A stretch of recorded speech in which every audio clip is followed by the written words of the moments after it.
guys, and welcome back to the Crawl Room. We're here once again in this wonderful ranty room for all things Formula One. So the Belgian Grand Prix has come to a close, and what could be said this time around? It had a little bit of everything, didn't it? There was 8 cars in the mix there at the starters that could have all theoretically won with the different strategy options that the teams and drivers went for on certain tyre compounds at pit stops, what compounds they started the race on as well. It didn't work out for some drivers, some faded away, and others put in a mighty effort to secure victory that was cruelly snatched away from them after the checkered flag fell. But all in all, it was a solid weekend, a great weekend of racing, and really proves just how tight the pack is now, up front fighting for victory.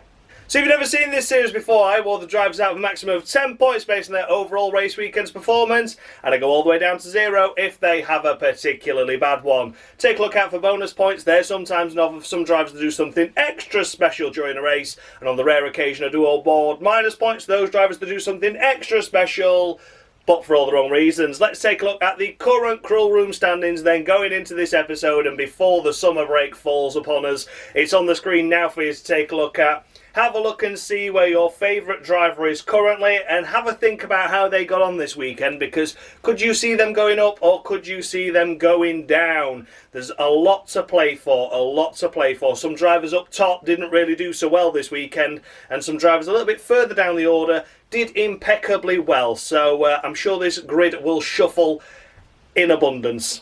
So let's take a look at the current team standings as well going into this episode. This can be manipulated individually by myself, but more often than not it is whatever the drivers accrue individually gets added up, of course, for their respective teams and brought to the total. The graphics that you see at the side with the minus points will be deducted at the end of the season. They're already the punishments I have awarded, and they'll be taken off at the final round. So the team standings isn't going to settle until that final checkered flag falls in Abu Dhabi. So yeah, there's a lot to play for in the team standings as well. And with the way that some teams are going, they could be shooting their way up there, and others could be tumbling down drastically. So without further ado, let's kick things off with the race winner then, shall we?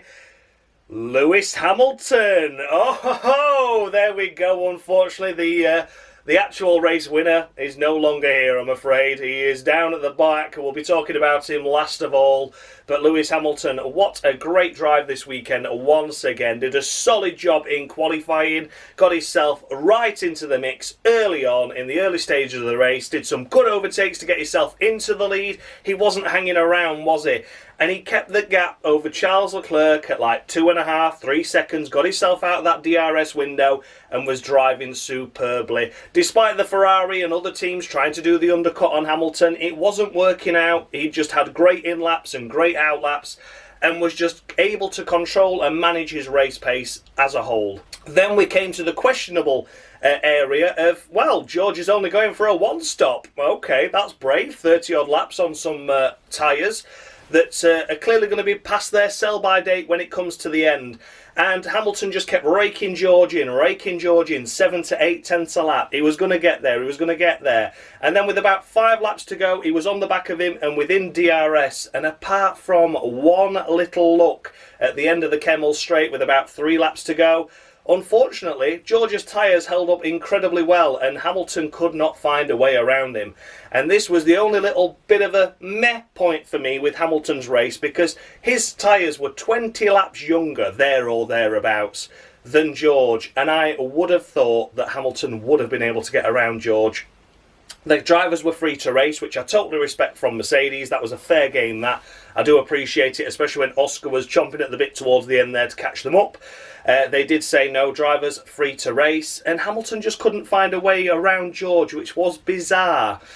But yeah, George's acceleration out the corners where it mattered to defend down the straights played dividends in the end for that, and Lewis wasn't able to find a way through. So for Lewis Hamilton this weekend, had he secured victory on merit and overtaking George Russell, he'd have been on for a perfect 10 if not bonus points, but he couldn't find his way around his teammate that had much older tyres, and everything was going so well for Lewis up until that point. He was always on for a perfect 10 from me, from pretty much the word go, to be honest with you. But just those last few laps, I was frustrated that Lewis couldn't find a way around George on merit. I'm glad he got the victory, of course. I'm really chuffed for Mercedes that they were able to secure another victory. And that Hamilton gets one as well. But I think he'd have liked to do it on track just as much as everyone else would have done. So I'm going to score Lewis Hamilton 8.5 this weekend. I'm knocking him 1.5 off for the fact that he couldn't find his way around George. Yeah, 30-lap old tyres. You know, 20-lap difference in comparison to his teammate, and just couldn't find a way around him. It was stunning by George, don't get me wrong, it was impressive, but I would have thought Lewis would have been able to find a way around. So it is 8.5 to Lewis Hamilton. In second place, we come to Oscar Pastry. What's your favourite pastry? Well, Oscar this weekend has driven sublimely, hasn't he? He has shown Lando Norris up good and proper this race weekend, hasn't he? He really has. Better in qualifying, better in the race, and delivered a stunning drive and a stunning charge towards the end as well. Looking at the early phases of the race and the mid stages, he could have maybe done a little bit more, but was trying to conserve his tyres.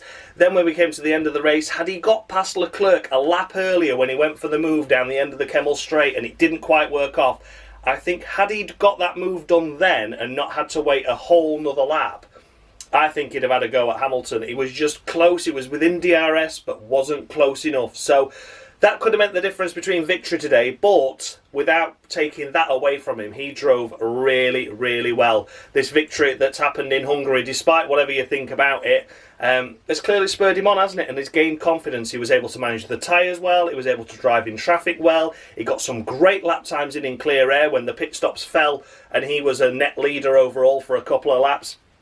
He drove really well and drove really smart.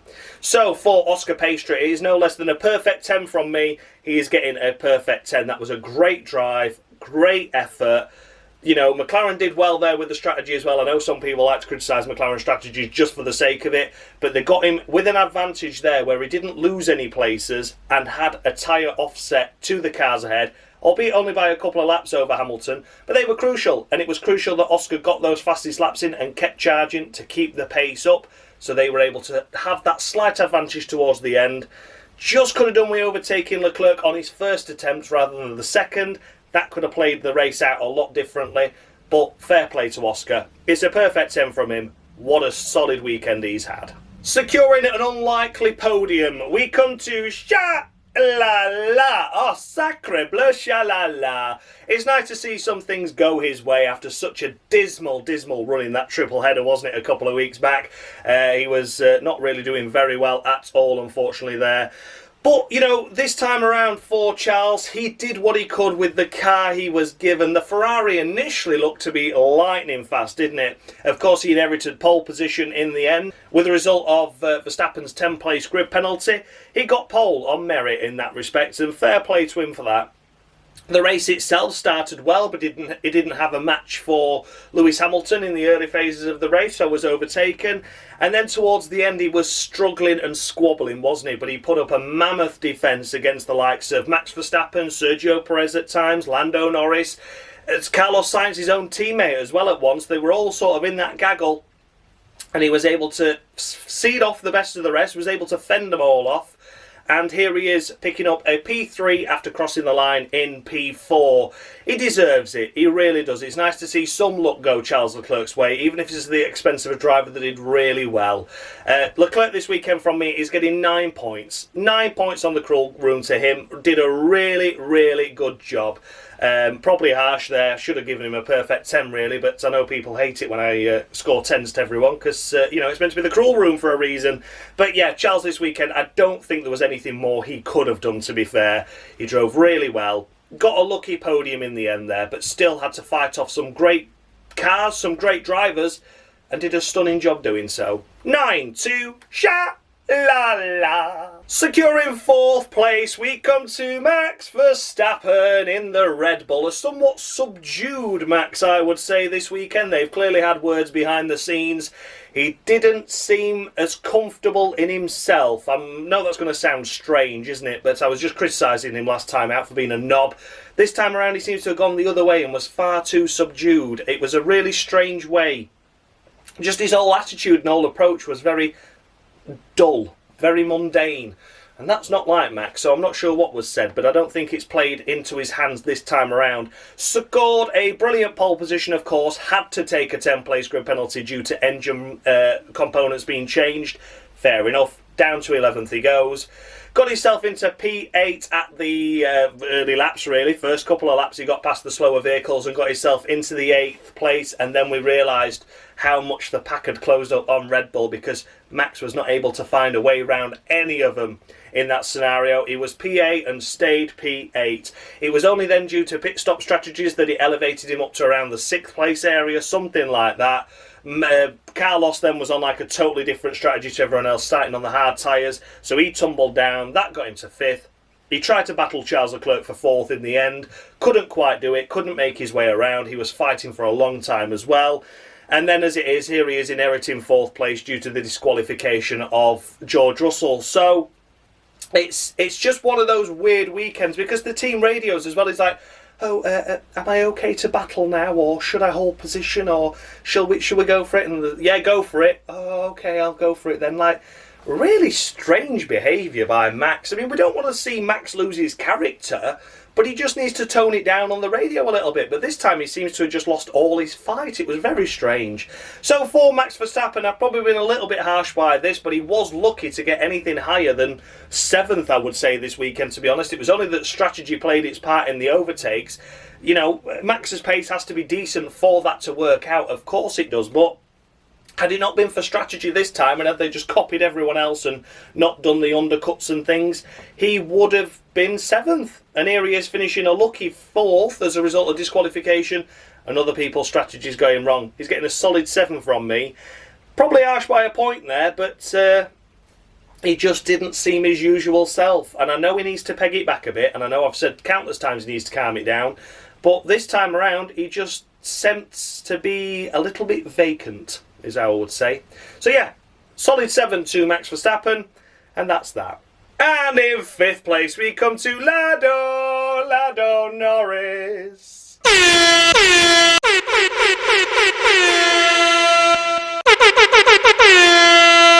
The only race I qualified for in 1991, I was running in the points before the fuel pump gave out on the final lap. I was absolutely distraught. I asked the team what I could do, and they replied, "All you can do is cry." And there we have it, Eric van der Poel of the week to Lando Norris. It had to be, I'm afraid. Had to be. Always the bridesmaid and never the bride. Well, this time around he didn't deliver anything special or spectacular, did he?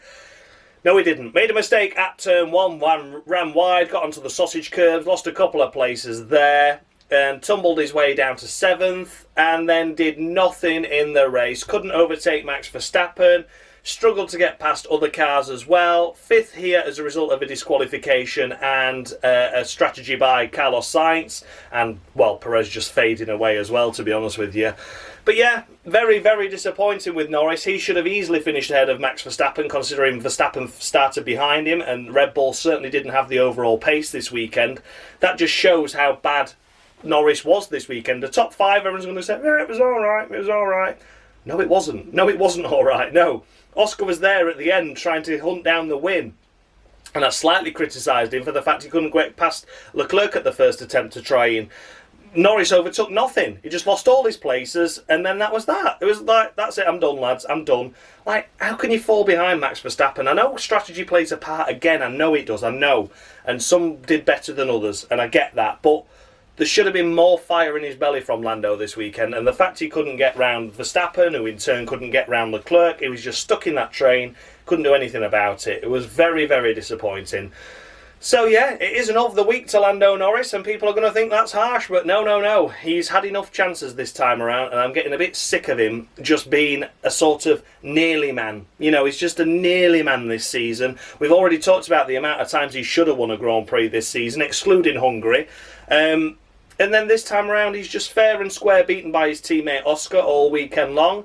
And the race itself makes a mistake and can't make any headway in recovering that situation. That should have been a podium for him. At the very least, he should have inherited a podium after George Russell's disqualification. He should have been P4 over the line, P3 inherited as an absolute minimum. But here he is, P5, lucky to finish P5 and not P6, and still loses out to Max Verstappen in the driver's standings, which is a very slim chance anyway. But this was his big opportunity once again to deliver the results because Max had a penalty, and he's fluffed it again. So yeah, of the week, 2, Lando Norris. Next up we come to Carlos Sainz, smooth operator. Not really smooth this time around, was it, unfortunately? To be fair, Carlos Sainz at the start of this race looked like he had the pound seats, didn't he? He was on the hard compound tyre and keeping up with the medium shod runners. Everyone was looking at that going, that's impressive. He's got chances, he's got options. And then unfortunately for him, he took the net lead of the race because obviously he was going to be the last to stop out of that gaggle. He made a mistake which cost him 3.5 seconds by dipping it in the gravel in the final sector. And was lucky it wasn't worse, to be honest with you. But that 3.5 second loss that he had, unfortunately there, that was it. It was pretty much game over from there. That's the cushion he sort of needed to still be fighting around with the likes of his teammate, Piastri, Norris, Verstappen. And just by losing that, it meant that when he did stop, he'd already lost that, as well as the other time of the other cars just naturally catching up on fresher tyres. He tumbled to the back of this gaggle in P8. And here he is, finishing P6 as a result of a disqualification and Sergio Perez's lack of pace. So, unfortunately from there, it was all compounded by that mistake. I have been a little bit generous with him and only scored him 6.5. 6.5 to Carlos Sainz. I don't want to go too harsh on him and don't go too much for the jugular, but it was that mistake that cost him quite a lot there. But having said that, the compromise strategy in the end of being on the hard tyre to start with, the mediums just weren't lasting as long, were they? And he had to make that up later in the race. So, yeah, a bit of both with Sainz. It looked initially like he got the best strategy in the world. Then he made that mistake, and then it just all sort of came undone from there. Not just with his pace, but with the strategy as well. So, yeah, Carlos tried something different, didn't quite work out, made an error, and it's 6.5 to him. Next up, we do, of course, come to Checo, Sergio Perez, in the second of the Red Bulls. After qualifying himself on P3, elevated to the front row, initially looked like he was going to have some good pace, and then just faded away. He's disqualified on the cruel room anyway, has been for a number of races now, and will remain that way, so I don't want to talk about or waste any more time with him than possible, but it's looking like he will not be in that seat come the summer break. So could this be the last time we talk about Checo? Perhaps. And it's just a shame it didn't work out if that's the case, isn't it? He has put in some impressive drives for Red Bull in the past, most notably Abu Dhabi 21, of course, and some sterling drives at the likes of Monaco a couple of years back and things like that. But overall, it's just not come together at all this season, has it? And here we talk about Checo at the back of the pack again. And, yeah, just a shame. So, yeah, Checo, we'll see whether I talk about him after the summer break, but is, of course, always disqualified on the cruel room anyway, so I can't score him any points, and if I were going to do, I'd give him of the week. So yeah, wasn't impressive at all by Checo. Next up, we come to Fernando Alonso in the Aston Martin in the best of the rest category. An okay effort by Alonso this weekend, it must be said. Was finally able to beat Stroll all the way long, so that's fair enough. But he should be beating Stroll anyway, shouldn't he, to be honest? He is in the best of the rest category, which is a great effort. Picks up a few points here in P8 in the end. I've been a little bit harsh with his score, but I just think it's because I'm fed up with his attitude. He still wasn't making all the right noises, was he? He still didn't really give a shit today, this weekend. So, yeah, I've given him 7.5. 7.5 to Alonso. Probably harsh by a point there, to be fair. But what more can I do? I'm just a bit frustrated with how Alonso's attitude's been. I don't know if this is going to give him any sort of boost or bonus that he was best of the rest category, because they're still miles off where they want to be, and he knows it. So, yeah, P8 to him I don't think is really anything to shout home about. But at least he did secure a couple of points for his team going into the summer break. Securing 9th place in the newly liveried Wolverine Deadpool livery for the Alpine squad, it is Esty Bestie Ocon. Esty Bestie to you. Ain't like Esty Bestie Ocon.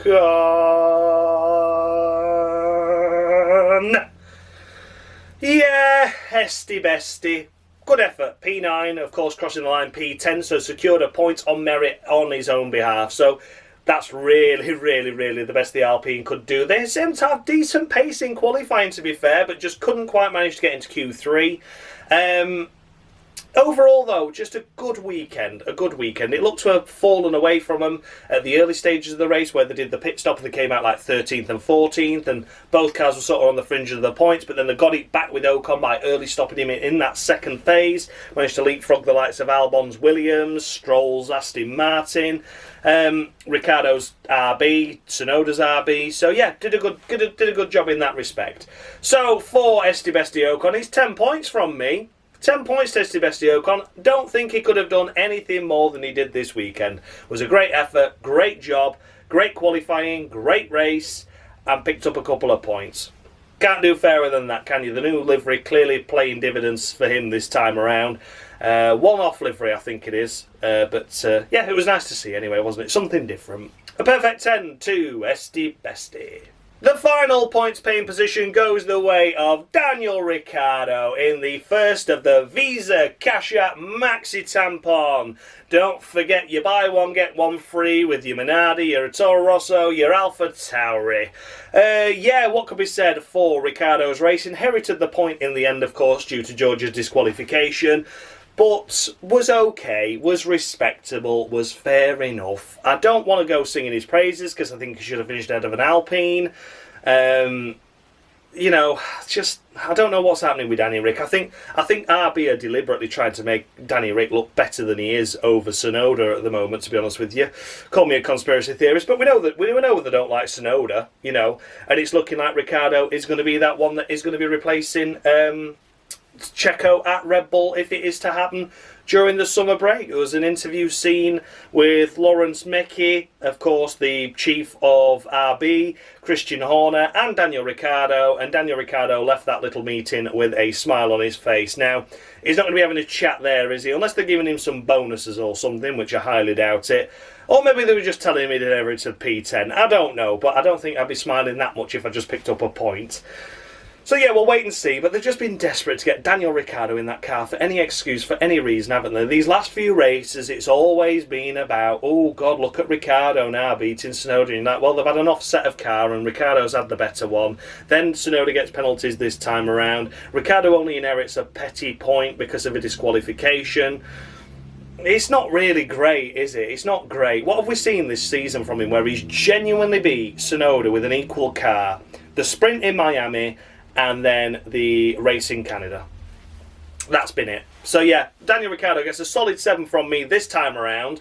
It's a solid 7. It'd have been a solid 7 if it were P11. You know, so he inherits P10. I'm not giving him any more bonus points for someone else's misfortune, but there you go. Solid 7 to Daniel Ricciardo. Look forward to seeing him at Red Bull and look forward to seeing him doing absolutely fuck all there. But at least RB have made him look good briefly for the last few races over Tsunoda when they've not really had the fair game between the pair of them. They've not had an equal car and they've certainly been favouring Ricciardo when it comes to strategy as well. So yeah, there you go. 7 to Ricciardo. That's that. Securing 11th place and just outside the points we come to Lance Stroll in the Aston Martin.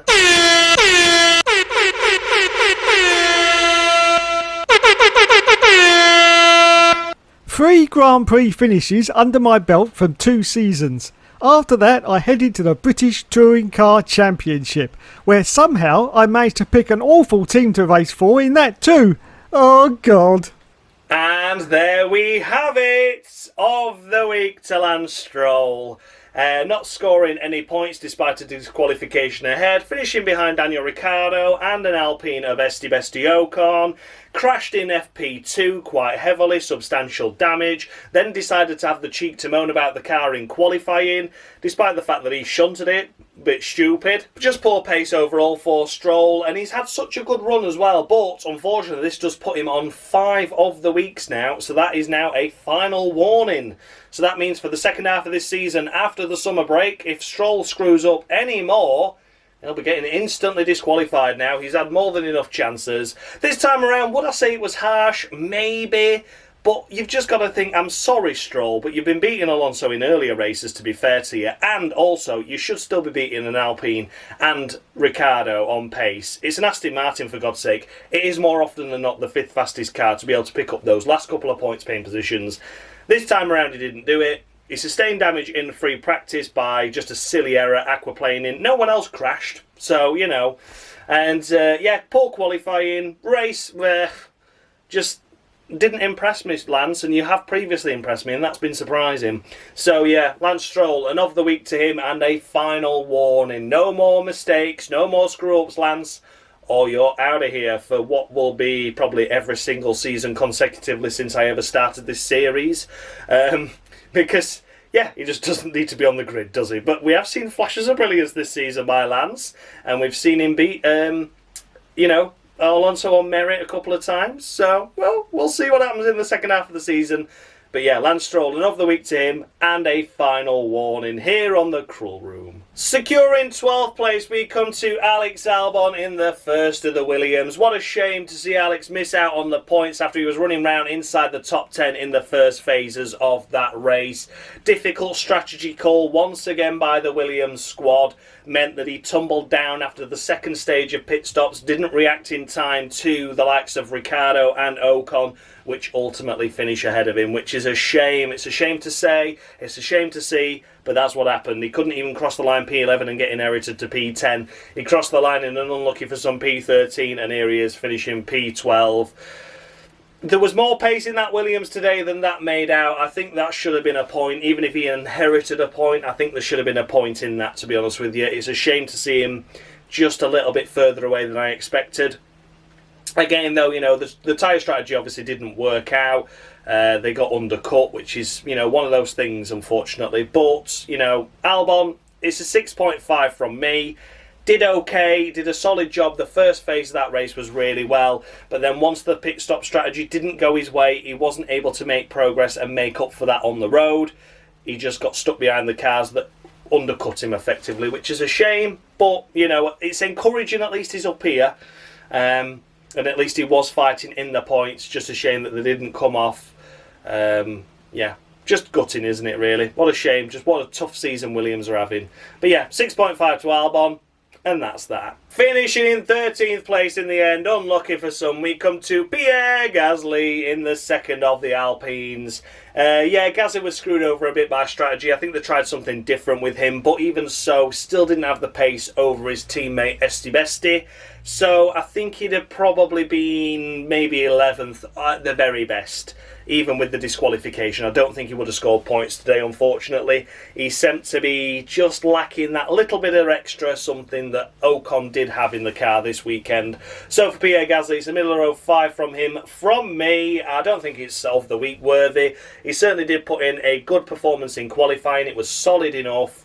The race itself, you know, didn't go his way due to strategy, but they had to try something because he didn't quite have the edge over the other cars around him. And P13 inherited here. It's not great, is it? But again, it's not too drastically bad.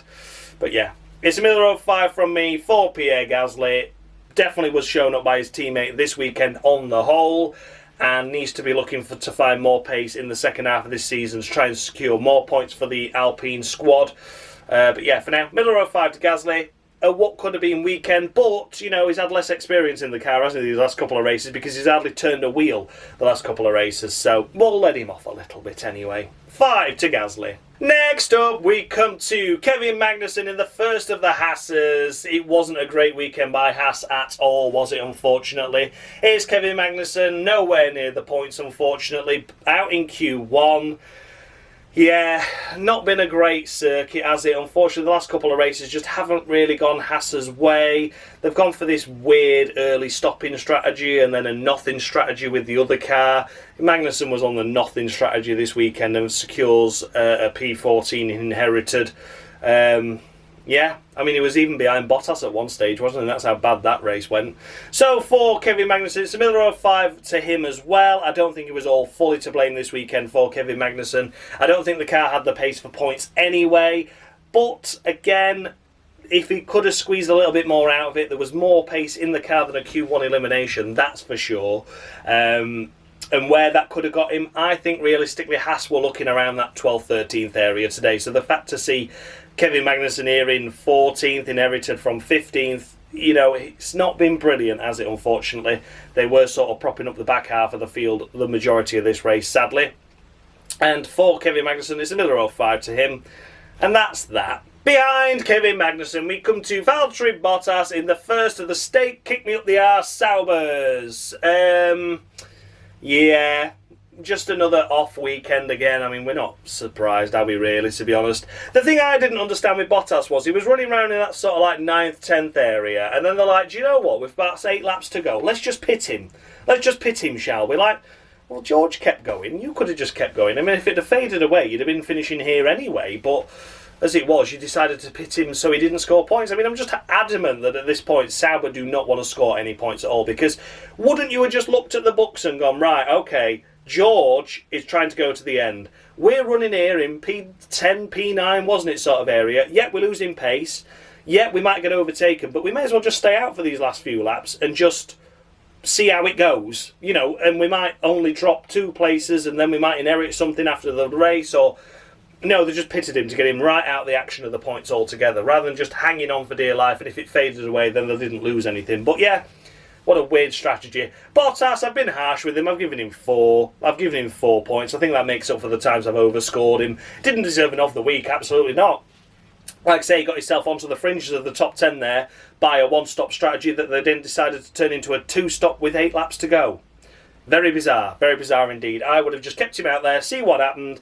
If he tumbled down here anyway, you've not lost nothing. And if he'd have stayed inside the points, then hallelujah, you've scored a point, But they just decided to pit him with 8 laps to go. What the fuck's all that about? I'm convinced it's deliberate sabotage at this point now. I really, really am.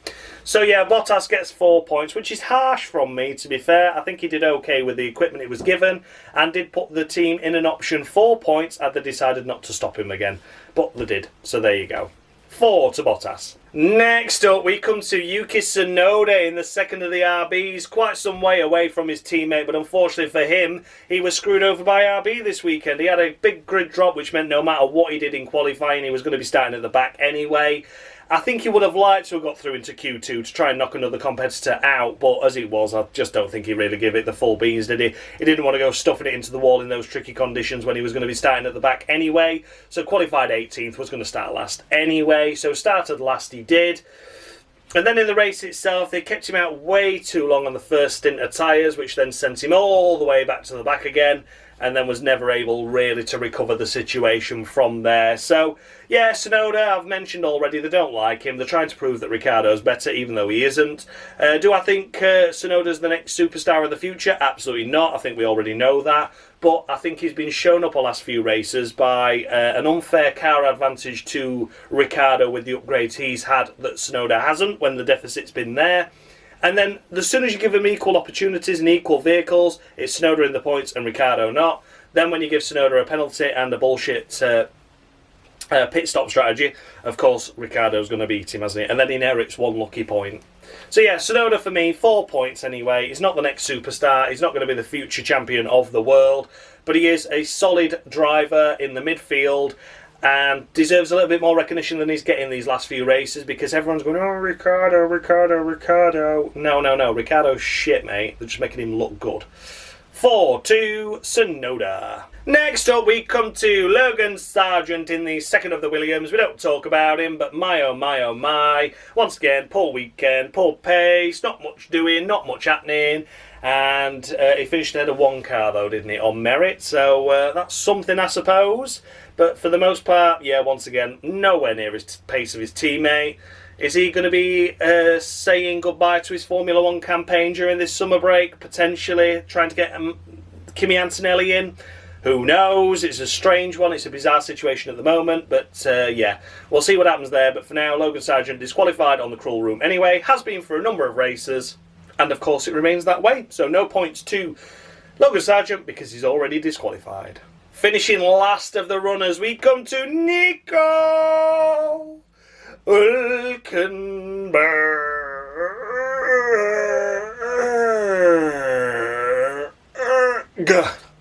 Oh, I needed that.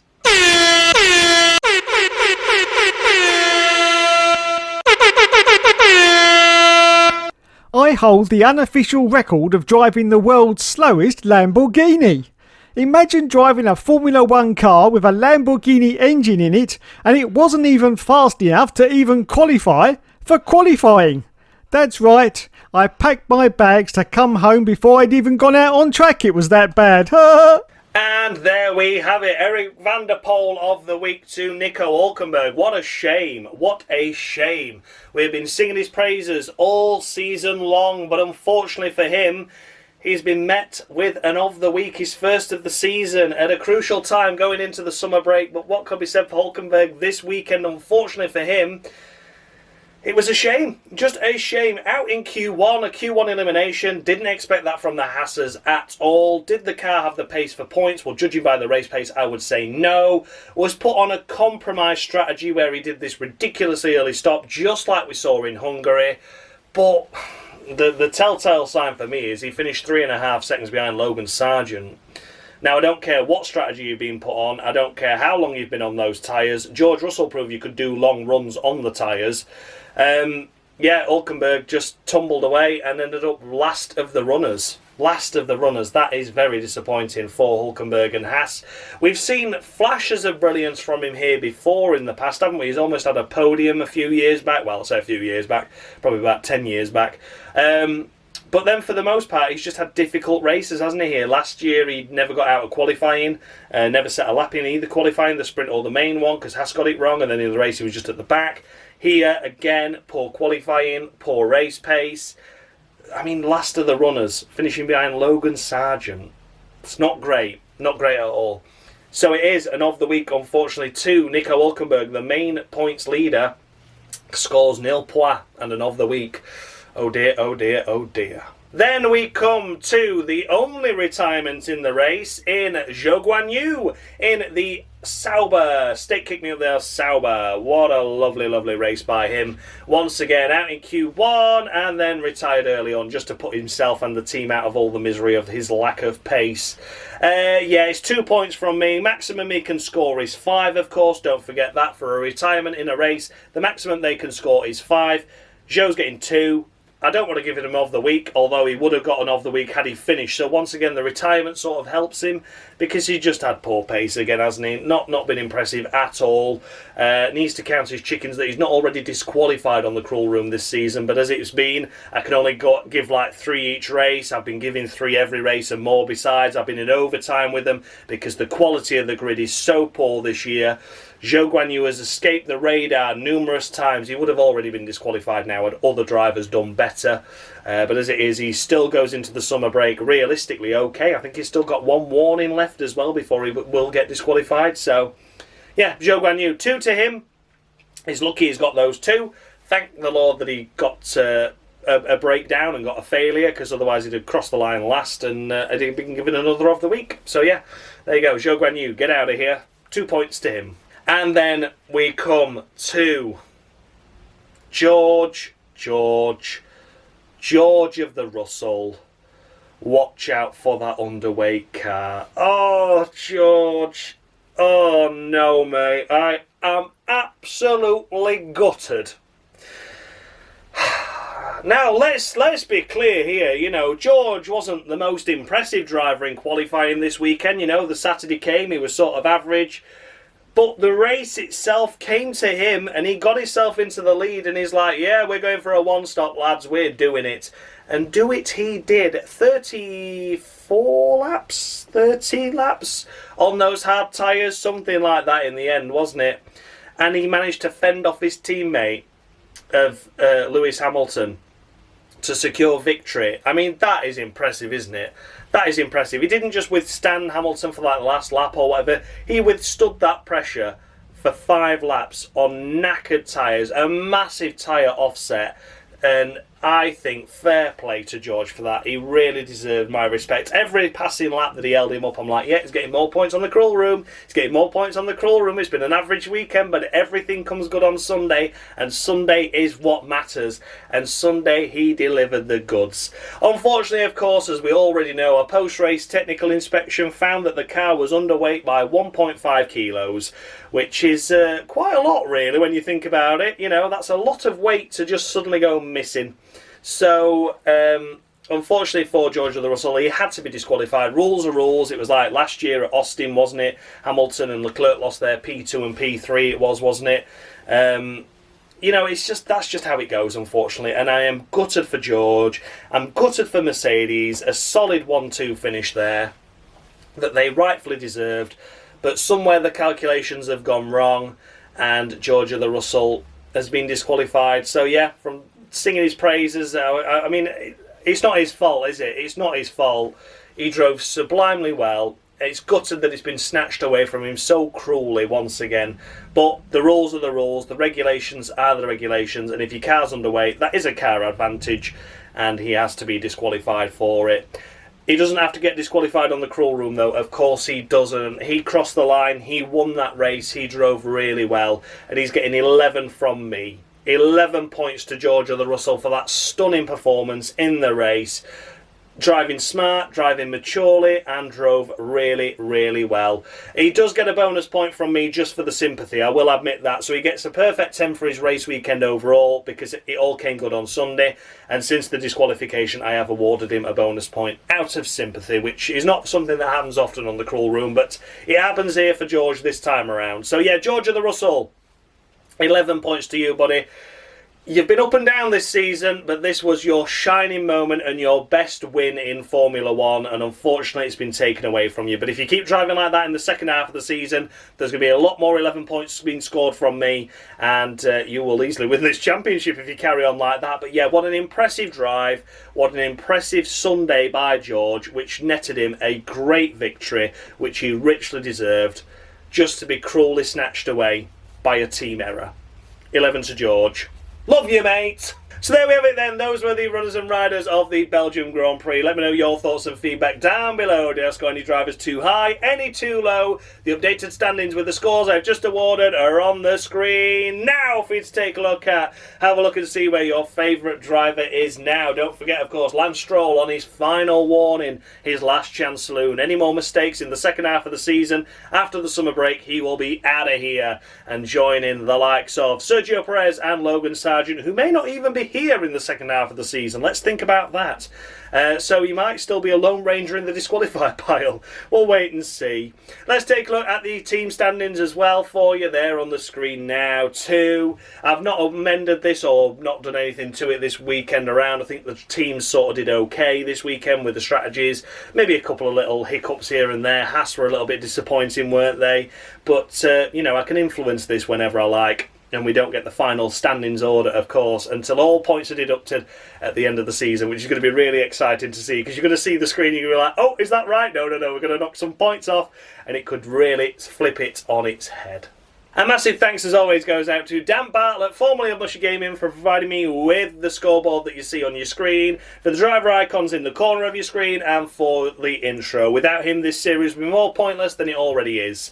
And who can forget Dave, F1 Games PlayStation, for the of the weeks that you don't know. You don't know who's coming each week, but you certainly know you're going to love them. Thanks so much to you guys, as always, for your continued support with the series. I really, really do appreciate it. Thanks as always goes out to you guys as well, of course. Thanks so much for the continued support with not just this series, but the channel as a whole. Really, really do appreciate it, guys. So that's it from me now for a few weeks in terms of the Cruel Room anyway. Of course, the Formula E stuff's finished as well, so if you want to catch up with that, you can. But yeah, that's all from me for a good few weeks now. Back when Formula 1 returns, I will be working. I've got myself a new job, and so I'm not too sure how it's going to work with scheduling and things like that. But rest assured, guys, if it is a little bit late, it is coming. So don't panic, don't panic. I'll just let you all know now, if you're still watching now. If the next one after the summer break is a little bit late, I'm going to apologise in advance. I'm now working from middle of August. So when we get to the race back, the next race back, I might be working. My schedule might not work out quite right with recording and editing times and things. So if it's late, I apologise. But rest assured, the series is continuing, the channel's continuing. It will try and continue as normal as possible, but just allow for any delays. Thank you so much for watching, guys, and as always, much love.